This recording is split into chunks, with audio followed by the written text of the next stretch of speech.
Lecture में हमने study किया था कि एंथर को अगर बीच में से कट कर देंगे तो उसका shape is actually a butterfly shape we can say, okay, and they have locules in it which produces what? Pollen grain. Okay, so they produces pollen grain. ये जो locules है इसके अंदर कौन से सेल्स होते हैं? हाँ, वो तो जो locules का लाइनिंग है उसको हम लोग टेपिटम बोलते हैं, ओके, बट वो टेपिटम के अंदर जो है उसको क्या बोलते हैं? कौन सा टिश्यू है, क्या है? प्राइमरी माइक्रोस्पोरोजिनस टिश्यू, ठीक है। और जो प्राइमरी सेल्स होते हैं, स्पोरोजिनस टिश्यू होते हैं, टिश्यू, ये डिवाइड होएगा माइटोटिकली और क्या प्रोड्यूस करेगा? Sporogenous tissue. फिर ये स्पोरोजिनस टिश्यू से क्या बनेगा? They will act as a mother cell. फिर मदर सेल से मियोसिस होगा, तो फिर 4 हैप्लॉइड स्पोर्स मिलेंगे और फिर ये क्या बन जाएंगे? पोलन ग्रेन, ठीक है। तो मैंने रिवाइज इसके लिए किया है कि पोलन ग्रेन जब इधर से बाहर निकलता है तो उसके अंदर चेंजेस क्या होता है, आज हम लोग वो स्टडी करने वाले हैं, ठीक है। क्योंकि यहाँ से पोलन ग्रेन बाहर निकल के कहाँ जाने वाला है?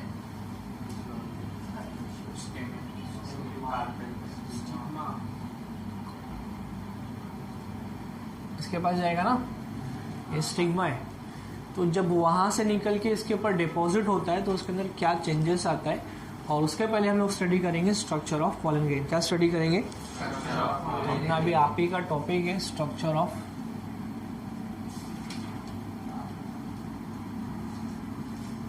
पोलन ग्रेन, ठीक है। पोलन ग्रेन को ड्रॉ करने के लिए सबसे पहले आपको एक सर्कल ड्रॉ करना है, ओके, एक सर्कल ड्रॉ करना है। सर्कल ड्रॉ करने के बाद में आपको एक सेकेंड सर्कल ड्रॉ करना है उसी के ऊपर,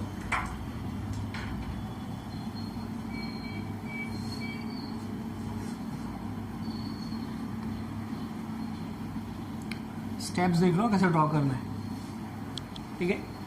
इसके बाद में इसको 3 ट्रायंगुलर फॉर्म में इरेज करना है, 1 2 3, ठीक है।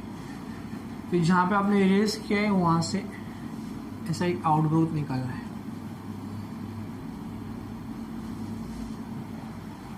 समझ में आ गया? अब नेक्स्ट स्टेप क्या है?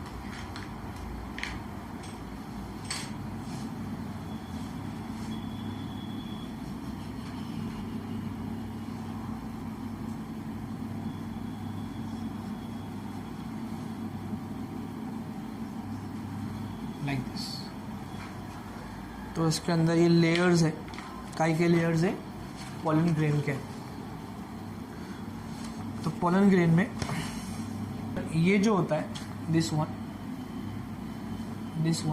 This is called as germ pore. क्या बोलते हैं उसको? Germ pore. एक ये जो बाहर का रफ सरफेस है इसको हम लोग बोलेंगे एक्साइन। क्या बोलेंगे? और जो अंदर का स्मूथ सरफेस है इसको हम लोग बोलेंगे इंटाइन। क्या बोलेंगे उसको? इंटाइन। और इसके अंदर होता है न्यूक्लियस, ये न्यूक्लियस है, ठीक है। सबको पता है न्यूक्लियस के बाहर क्या होता है? साइटोप्लाज्म। इसका साइटोप्लाज्मिक कंटेन है, ठीक है।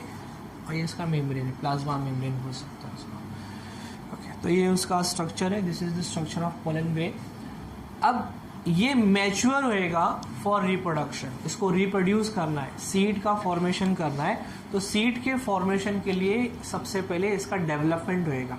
तो डेवलपमेंट में क्या होता है कि ये जो स्ट्रक्चर है लाइक दिस, इसका न्यूक्लियस डिवाइड होएगा। अभी हम लोग स्टडी कर रहे हैं डेवलपमेंट ऑफ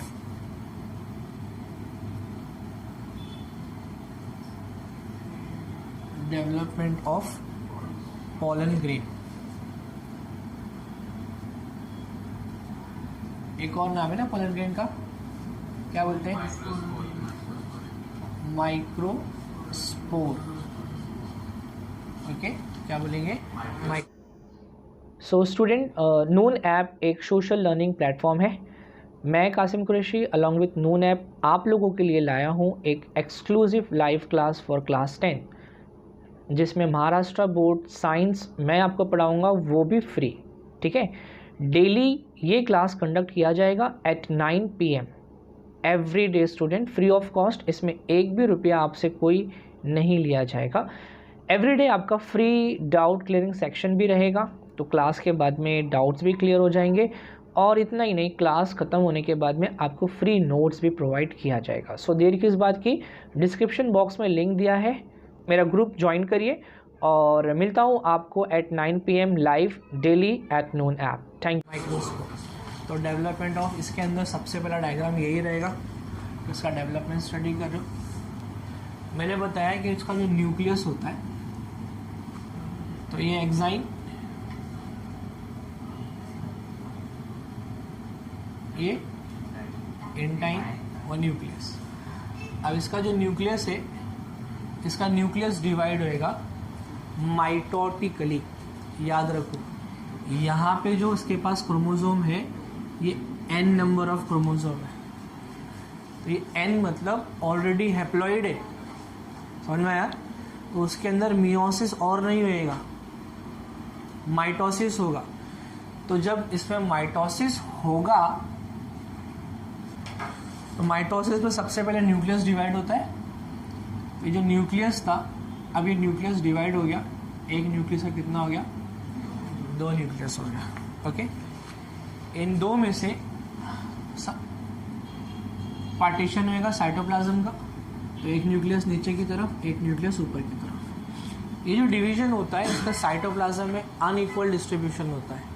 आधे पार्ट को ज़्यादा साइटोप्लाज्म मिलता है और आधे पार्ट को कम मिलता है। जिसको कम मिलता है उसको हम लोग बोलते हैं जेनरेटिव न्यूक्लियस।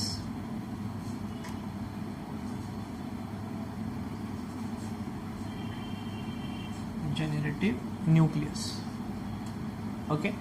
और जिसको ज़्यादा मिलता है उसको हम लोग बोलेंगे ट्यूब न्यूक्लियस। क्या बोलेंगे? Tube nucleus.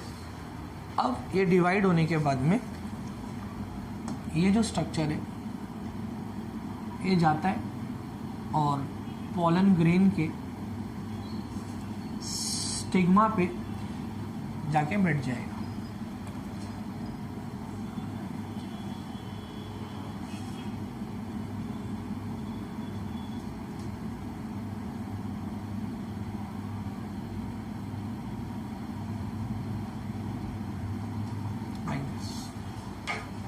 ये जो इसका आउटर मोस्ट सरफेस है, रफ है। रफ इसलिए है ताकि वो स्टिग्मा को जाके होल्ड कर सके। अगर वो रफ नहीं रहेगा तो हवा आएगा तो स्टिग्मा के ऊपर से ये जो पार्ट है ये निकल जाएगा, पॉलन ग्रेन निकल जाएगा। तो पॉलन ग्रेन विंड के थ्रू इसके ऊपर से ना निकले, उसके लिए उसका सरफेस क्या है? रफ है। ओके, अब यहाँ पे क्योंकि ट्यूब न्यूक्लियस बड़ा है, तो due to gravitation you can say वो ऐसा बेंड होएगा नीचे की तरफ, वजन उसके पास ज़्यादा रहेगा तो नीचे की तरफ आएगा। तो यहाँ पे बड़ा वाला पार्ट नीचे आया, छोटा वाला पार्ट ऊपर आया। ये जो ट्यूब न्यूक्लियस है, आस्ते आस्ते ये जो जंप और था, ये इसका साइज और अंदर की तरफ इंक्रीज होएगा।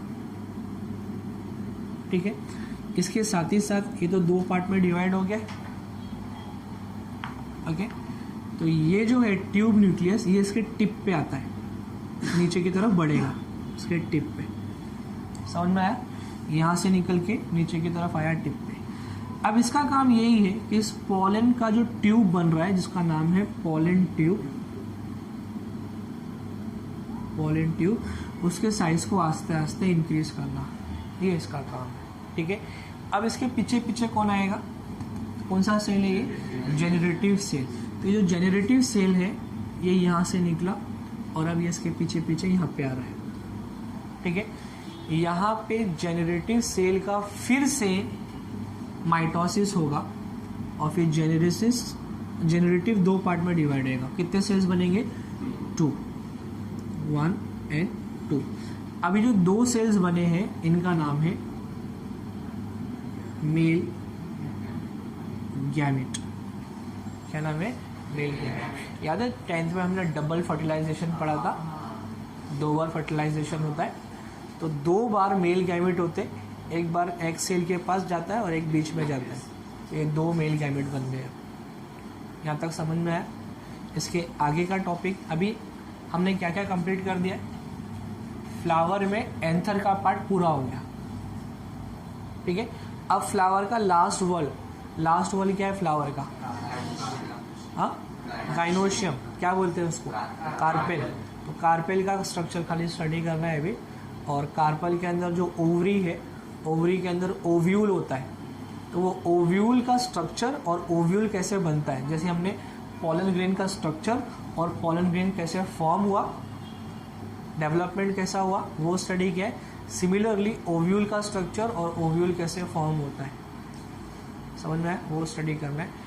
और ये ख़त्म हो जाएगा तो फिर हम लोग पॉलिनेशन स्टार्ट करेंगे।